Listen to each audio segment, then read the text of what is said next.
Check. 1, 2, 3. The D. Brief. This is the D Brief. Go. Your guide to Detroit. Your guide to Detroit's arts and entertainment scene. This is the D Brief. Hello and welcome to the Debrief podcast. I am your co-host. My name is Seth Ressler. And I'm Becky Scarcello. And we've got another guest from the world of food. I know this excites you. Always, yep. Look, our guest today is a chef and owner of a Japanese noodle house in Corktown. And then they opened a second location over in Madison Heights late last year. And it was named the Detroit Free Press Restaurant of the Year. Da-da-da-da. That's a big deal. Yeah. By Mark Kurlianchik, friend of the show. We've had him on the podcast a number of times. And look, this place has racked up a ton of accolades, including Eater Detroit's Restaurant of the Year in 2017 for the Corktown location. Thrillist named it Detroit's Best New Restaurant in 2017, and the list goes on and on. Welcome, please, Mike Ransom. Hello, thank you for having me. Hey. Thanks for being here. Yeah, this is a big deal. I know. I'm so excited for you. Thank you. Yeah, really exciting year for us. Starting off well, let's start here. For somebody who hasn't been there, explain the concept of the two restaurants. Okay, well, the two restaurants are very similar in concept, but the locations are very different. So the first restaurant concept in Corktown was supposed to be a neighborhood noodle shop, very intimate and cozy, a lot of energy, and just great Japanese noodles. Noodle soups, rice bowls, and appetizers. We then also started selling sake, beer, and wine. We quickly outgrew that location and went to Madison Heights. And that location kind of changed the feel of the restaurant because we moved into an existing restaurant that was a fast casual Mexican restaurant. So in moving into that neighborhood, we kind of had to switch gears, and it became a little more wide open space to fill. It's in a strip mall, so that changes the vibe quite largely. So it was a great opportunity to kind of reassess how we're doing things, and we decided to go with a counter service and make it a little more quick service and a little more easy to get in and out quickly for lunch. And we just pass that on through dinner and. So it's definitely the same menu, same food style, with the addition of ramen soup, which we are not doing in Corktown. But two different concepts, same great vibe, great service that we provide in Corktown, but just a different feel. And what made you choose this type of food to open a restaurant? Well, I love to eat this type of food. This is my ultimate comfort food. I've been cooking since I was in high school, but never a Japanese restaurant menu. I was always cooking in New American, French, fine dining, and mostly just fine dining in general. My folks raised us vegetarian when we were young, and the food they chose to raise us on were Japanese-based ingredients because it's easy to find those ingredients that are vegetarian with the tofu and tempeh and brown rice and miso. So that, I guess, was my comfort food growing up. I didn't realize that was my comfort food until people kept asking me why I love the food and why I would open a Japanese restaurant. And in all those questions, about 2 years ago, I was like, oh, wait, I guess it's my comfort food because I was raised on it. It makes sense. So, through that realization, I kind of was able to look back at all those first meals that my mom and my dad would cook for us and then see how that did kind of help mold my palate. So let me ask a stupid question here. Do you have Japanese heritage? No. Okay. No. I wasn't.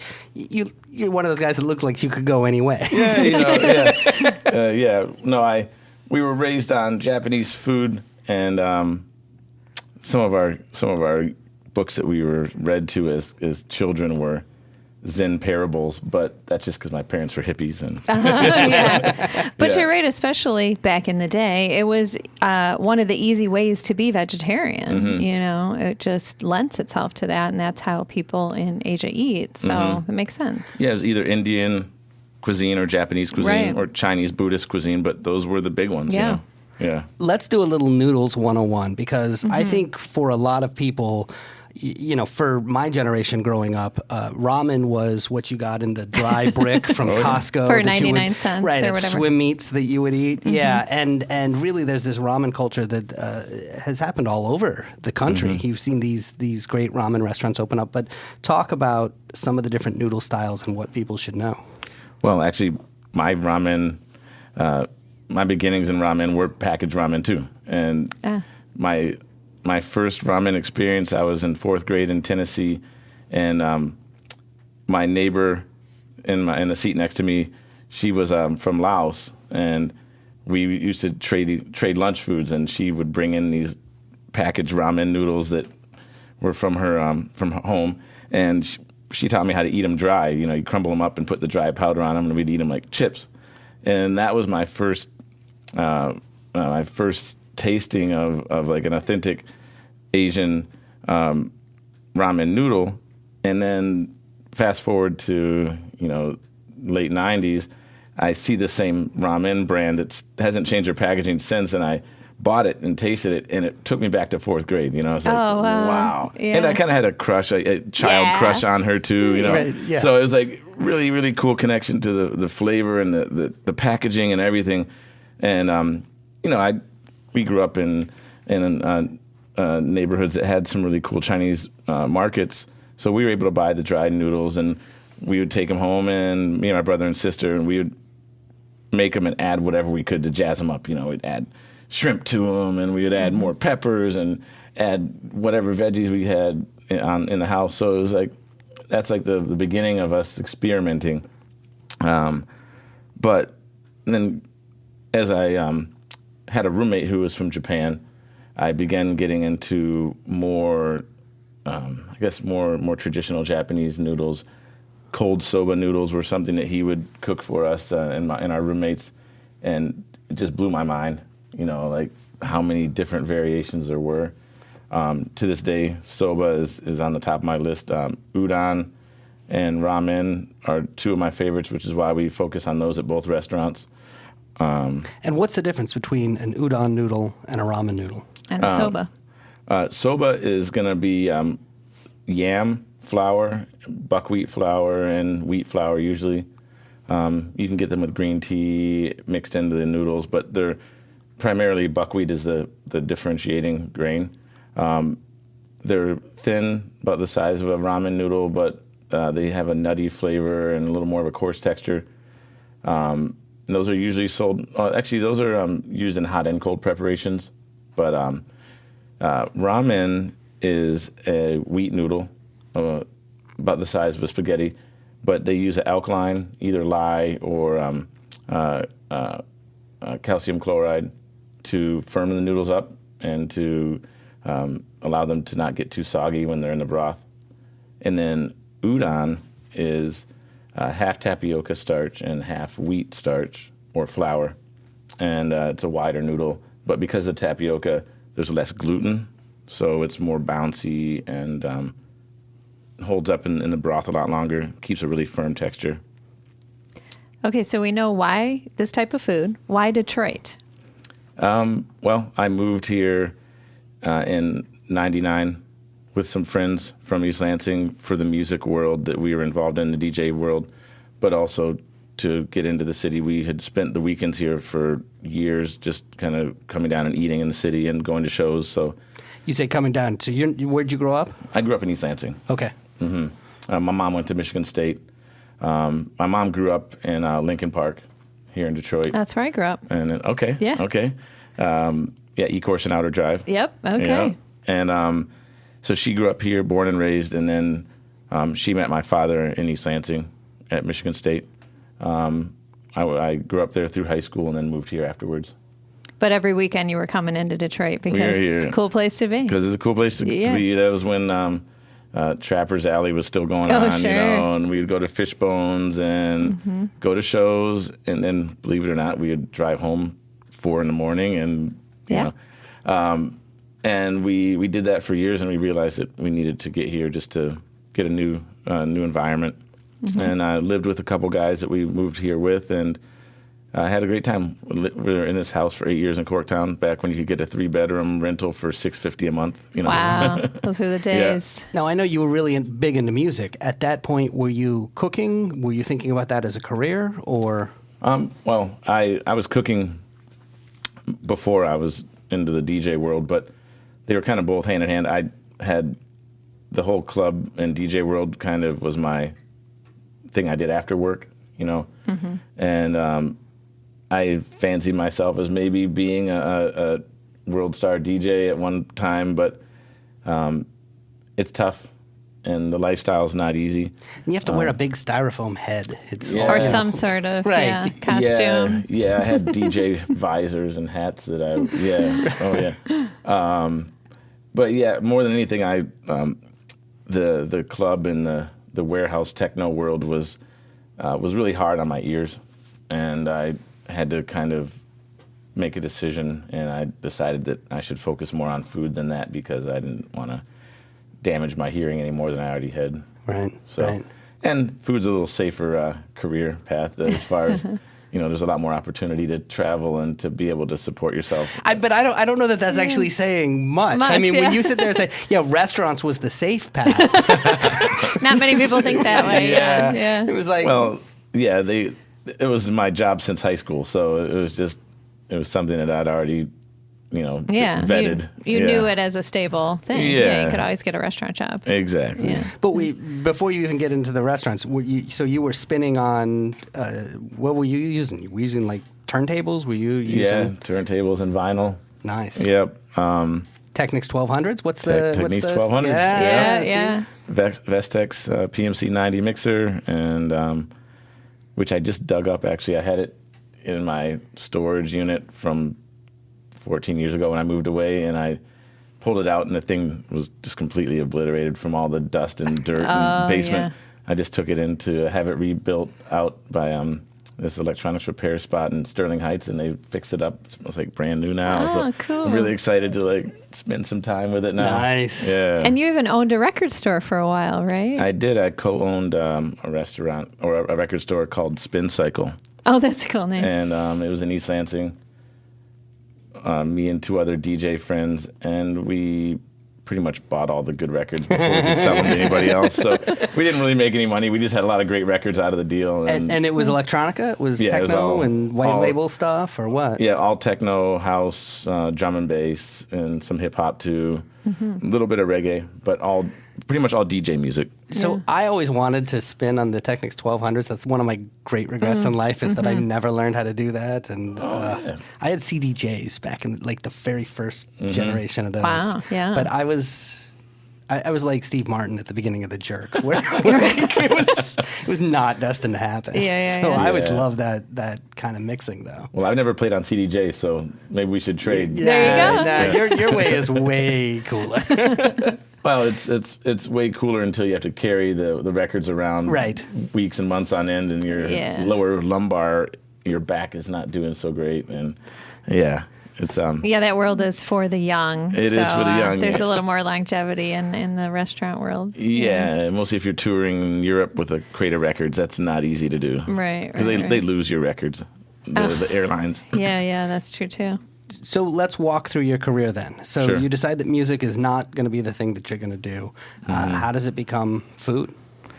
Well, I was cooking through all my, that's what fueled my DJ career at the time, or allowed me to buy the records, was my restaurant job, So I worked through Detroit and pretty much hit all the restaurants that I was wanting to be involved with. Can you name those at this point? Wow. Agave, Tom's Oyster Bar when it was on Jefferson. Let's see. I managed Ferran's when it was called Ferran's before Grand Trunk. Yep. So I was the kitchen and bar manager there. Let's see, where else? Sweet Lorraine's was my first management job. Oh wow, yeah, which is now closed. My GM, my actually GM regional director right now was the GM at Sweet Lorraine's, and he hired me for my first management job in the kitchen. Wow! And now he's my director of operations. Sweet,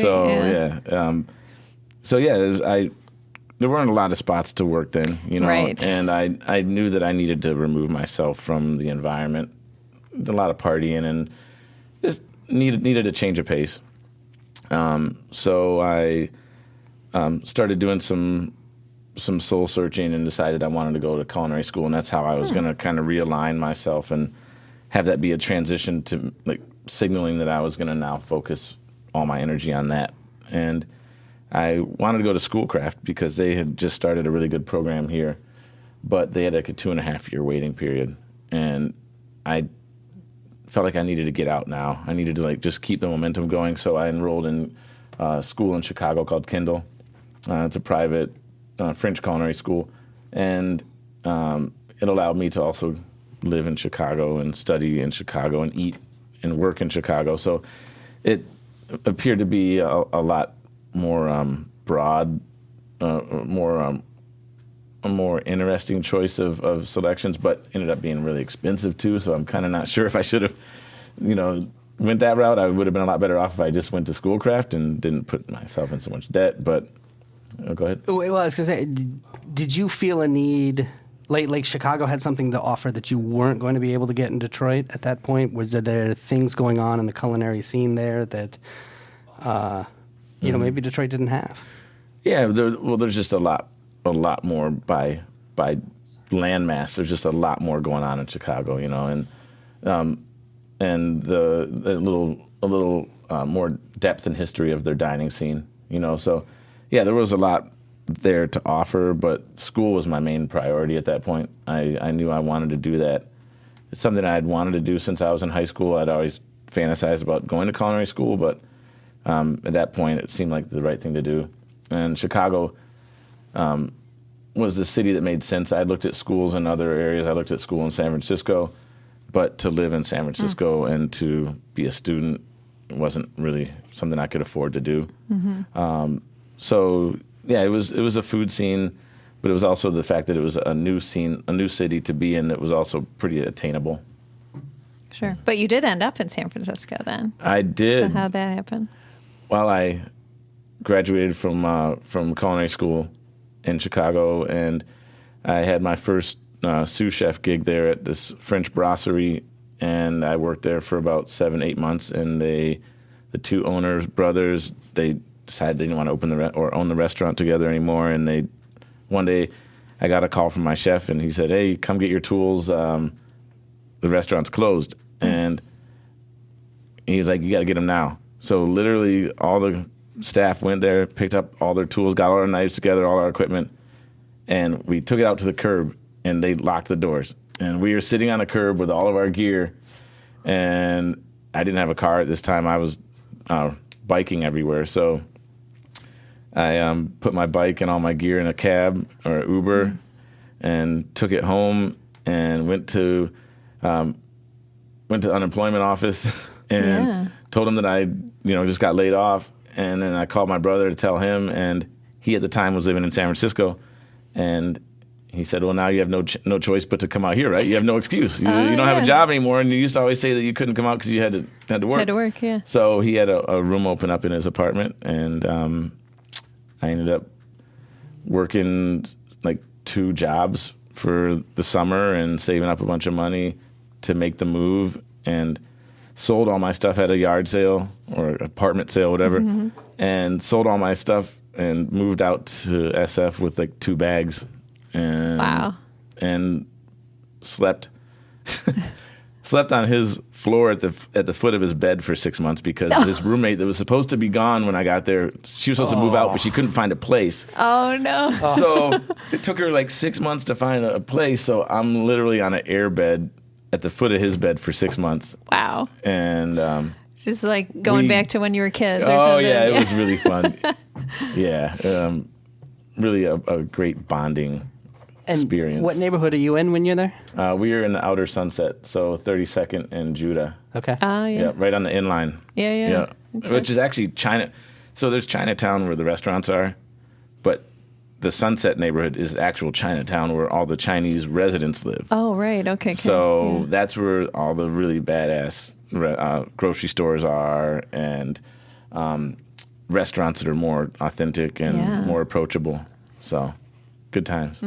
So what are you doing in terms of work out there, and what are you learning? Let's see.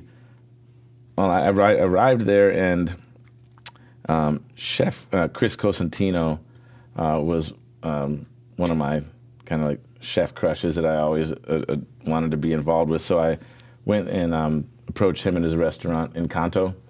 He was one of the first chefs that was working with a lot of offals and a lot of like nose-to-tail dining, charcuterie and stuff like that. And that's when I was in Chicago. I was running a charcuterie program for this French brasserie, so that was kind of like on my mind at the time.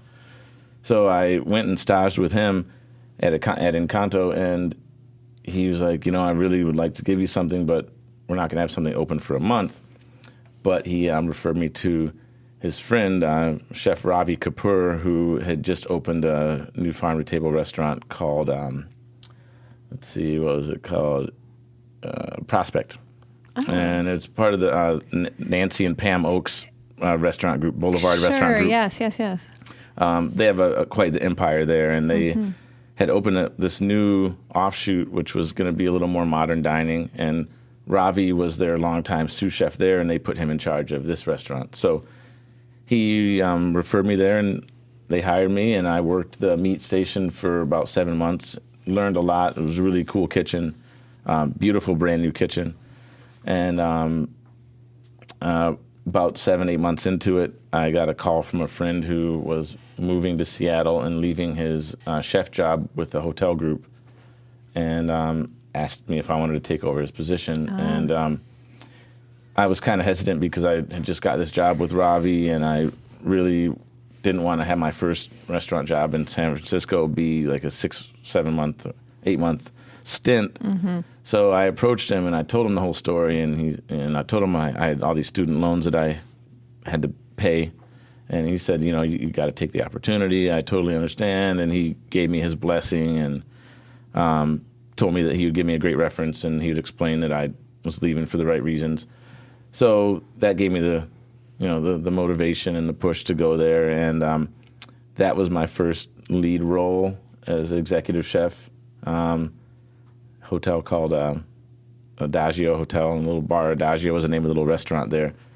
And I said I would never work in hotels again after I worked at the Marriott in Detroit, because it was such a... It's not easy if you work in restaurants and then you go to hotels and have to deal with breakfast, lunch, and dinner and the union environment and banquets and weddings, and it's a lot. But this seemed like a really good opportunity, and they gave me full creative freedom, so that's a bonus. Back in the hotels, yeah. So do you feel like every step just kind of led you more towards what you're supposed to be doing? Or was it just kind of a series of accidents? Well, it was, I guess, a combination of both. Yeah. A series of steps or of connections, I guess, is more than anything. My GM at the hotel at Adagio ended up leaving that restaurant group for another restaurant group that I ended up spending another 6 years with, and another 4 properties in 2 cities. So I learned so much from him and from those transitions in those restaurants. Essentially, I would go in and open or revamp a restaurant, redo their menus and restaff, and then get them back up and running, and then I'd go to another one and do that again. So I did that at 2 restaurants in the Bay Area, and then it took me to Baltimore for the same project, but with the same group. So you're a turnaround artist. Yeah, I was going to say, I guess they never called it that, but very much so. Kind of, I call it like a mercenary kind of thing. But what it really meant is that you put in all the hard work in the beginning, and then right when things start running smooth, you have to go and leave it to somebody else to be able to reap the rewards. So right, that's a lot of high energy. It sounds like Hell's Kitchen or something. Like, what are the common mistakes that you see that you had to correct? Right, and is it actually like Hell's Kitchen, or is it different? Well, you see everything. Like I used to say, it's like you go into a feral kitchen, like, because anytime you take over a kitchen, you're not taking over a kitchen. Like, there's not a chef handing you the keys and going, okay, here, now it's yours. Yeah. there hasn't been a chef there for a long time by the time you get it. They're just running wild. And people are just doing whatever they feel they need to do. And there's probably somebody in charge who they just gave authority to just so they would hold the thing together, but they didn't really hold it together well. And they probably hired a bunch of people that aren't really great or even worse. But they were bodies just to keep things moving in the interim. If you don't have great people running the kitchen, you're not going to hire great people. Exactly.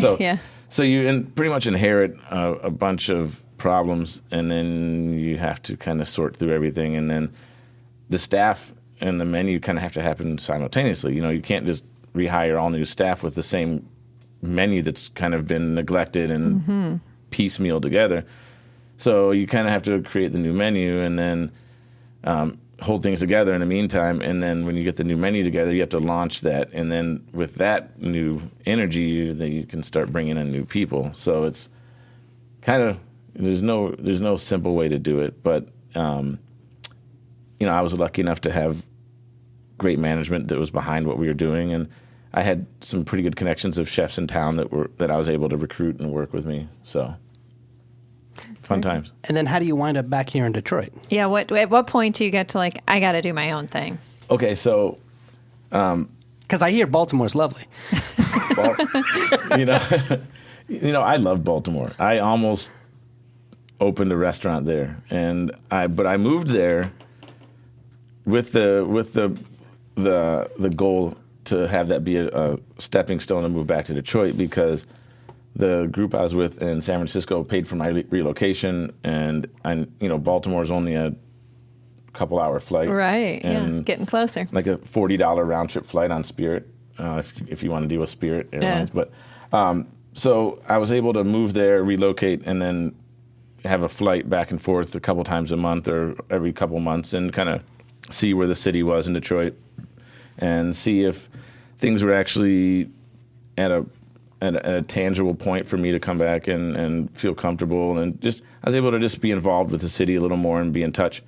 And also at that point, after that being my fourth restaurant with that hotel group and having to, start over so many times, I knew that it was the right decision, because I couldn't do that anymore. I was burned out from the whole starting over every time and not having anything that had any type of longevity. It's the myth of Sisyphus, right? You roll a rock up the hill, and then once you get it to the top of the hill, it just rolls back down. Exactly. Right. Well, and you couldn't sort of celebrate your wins. It was on to the next thing. Yeah. Yeah, and I was ready at that point to have something that I could dig my feet into and actually build, and feel like it was something that was able to grow.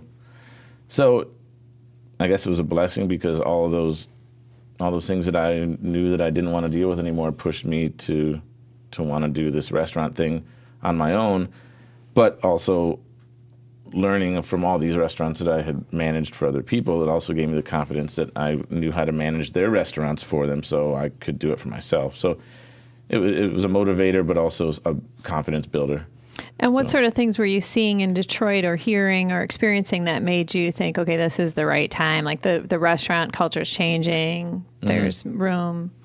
Just I was seeing things from afar from there too, but seeing restaurants like Mabel Gray opening up, Selden Standard opening up. These are restaurants that, that I could that resonated with me, and that kind of were on the same lines that I was working within in other cities, and and I knew that the chefs were putting quality work behind their product, which, even if you just have 2 or 3 of those types of restaurants that are raising the bar, then it really does open up a dialogue about the food, and it makes people curious about the food, and it allows people to realize that it doesn't have to be in Chicago or, the main cities. So seeing that, and actually just seeing the energy of the city transition into I guess it just seemed like it had already reached the point where it couldn't really couldn't sink any lower than it was. It kind of, because I saw it, and even the 10 years or 8 years that I was here before, we were always like, it's right on the corner, and it kind of things would happen, but then it would not be enough to grab, but I saw that there's a momentum, and it gave me it made me feel like I needed to be here now. I was like, okay, I got to get there now. This is happening, and all the friends that were still here were like really, really excited about what was going on. And this is when that you actually made the return? Well, I returned in May of 2016. Okay. Yeah. But I was starting to come back periodically in like 2014, 2015. Well, I would imagine a sense of excitement too, like that I can make a difference here. Mm-hmm. Like I can really be a part of something instead of maybe you could do something great in Chicago, but it's more like in the mix of hundreds of things. Whereas here you could be the best restaurant of the year. Exactly. Well, yeah. Well, that was the thing. When I was in Baltimore and when I was in San Francisco, we were doing a lot of exciting things that were now things that I could apply here. And it would have an audience. But at the same time, I was in Baltimore and I was approached to open a restaurant in a kind of a food hall like they're doing in Detroit here, like the Shipyard. And I started thinking about it, and I was like, I don't want to cook for, no offense to Baltimore, but I don't want to dig my roots and cook for Baltimore. I want to cook for Detroit. I want to cook for people in the city that I love and that I ultimately want to be back in, and I don't want to get dug in any deeper here. So it was really the feeling of wanting to be back home, and wanting to be a part of what's going on was what really excited me. Yeah. Why Corktown? I originally was not going to be in Corktown. Oh, where were you going to be? I moved here with a business plan and a location at 6th and Livernois. Had Motor City match money together for it, and had planned on that for almost a year before I moved here. And the building didn't come together as quickly as I'd hoped, and because the building wasn't ready on time, the match funding got delayed and then canceled. Mm-hmm. So at that point, I was living at my friend and his wife's home in their guest room because I wasn't sure what was going on yet. Air mattress or real bed? In a real bed. Okay. And So you're moving up. Believe it or not, in my old bedroom from when I was staying with them before I moved away. Oh, so it was wow. like full circle. Yeah. Yeah, so I was staying with them while I was figuring out what's going on with the restaurant thing, and then everything fell through. Quit my job, moved to Detroit, and now I have no restaurant. I have no funding, and your friends are going, are you ever going to move oh yeah, out no, here? and they were like, well, believe it or not, they were letting me I was doing pop-ups because because if I didn't have this restaurant working, I had to keep busy, so I did a couple pop-ups.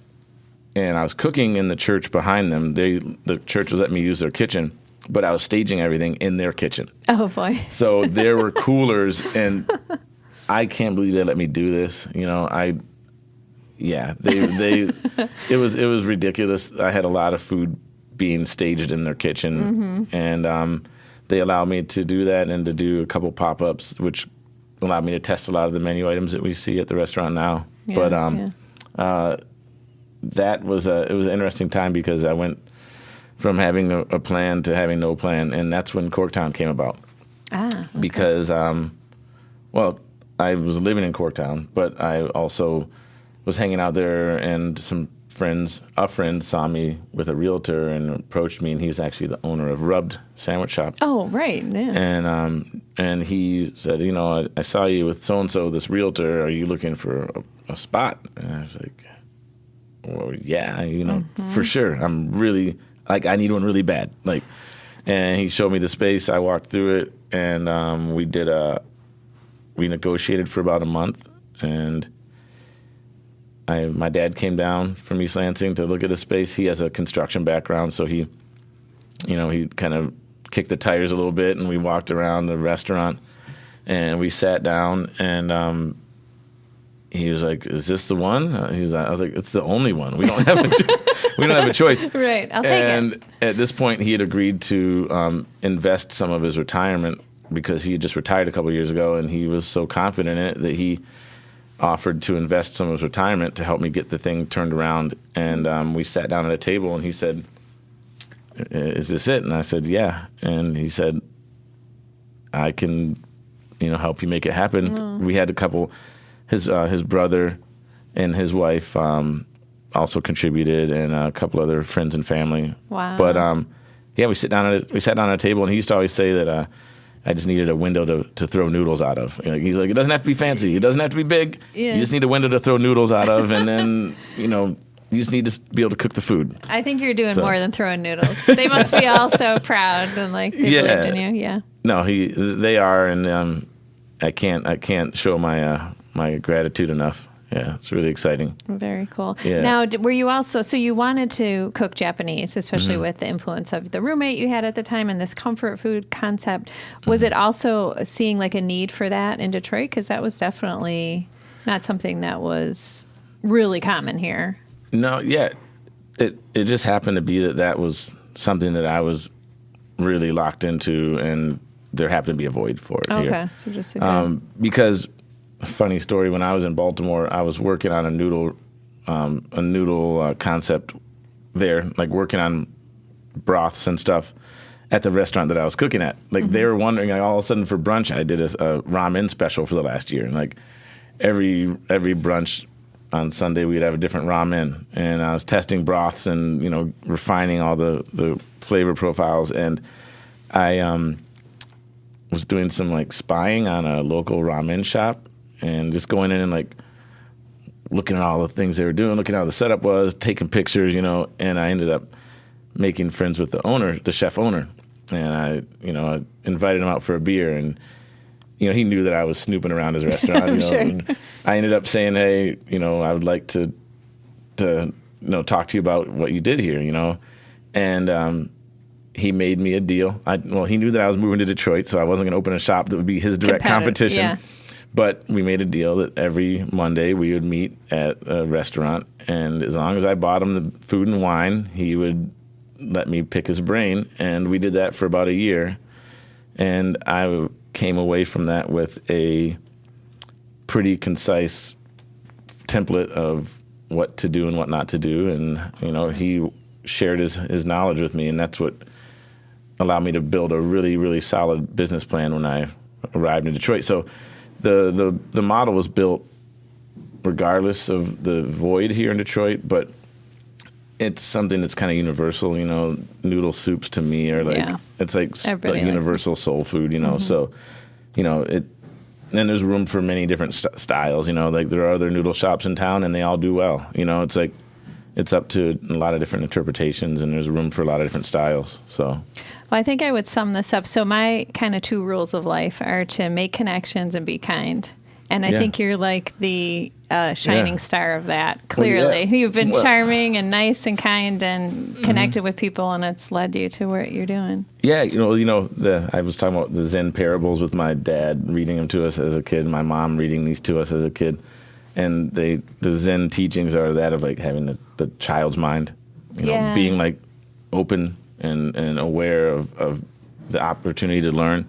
And that's a lot of what you just said, is like also being able to acknowledge the fact that you need to be open to having people show you and tell you how to do things in different perspectives and different techniques. And that's why food is so amazing, because it never ends. There's always a new way to explore how to create food. That's true. Yeah, yeah. All right. Speaking of being open, are you ready to play a little game? I guess so. All right, here we go. Let's start with this. Do you have a favorite place that you like to go for cocktails? Cocktails. Let's see. Mutiny. Ooh.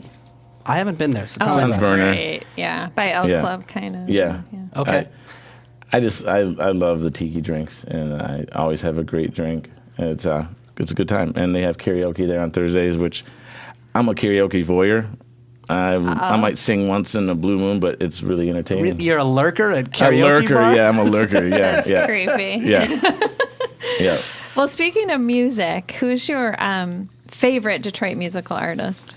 Right now, I'd say Kevin Reynolds is my favorite. Oh. He's got a new album coming out that's on Yoruba Records.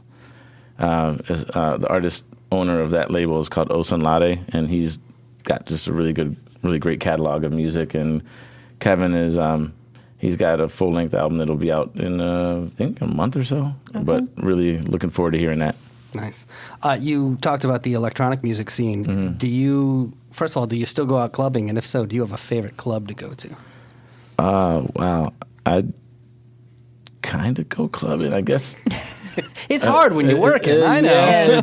It is difficult. I would say Marble Bar is my club of choice. I wouldn't even call it a club though. It's more of a venue, I guess. Yeah, spot. Yeah, but that would be the closest thing to clubbing that I've done lately. How about a favorite ethnic food shop in Metro Detroit? Ethnic food shop. Wow.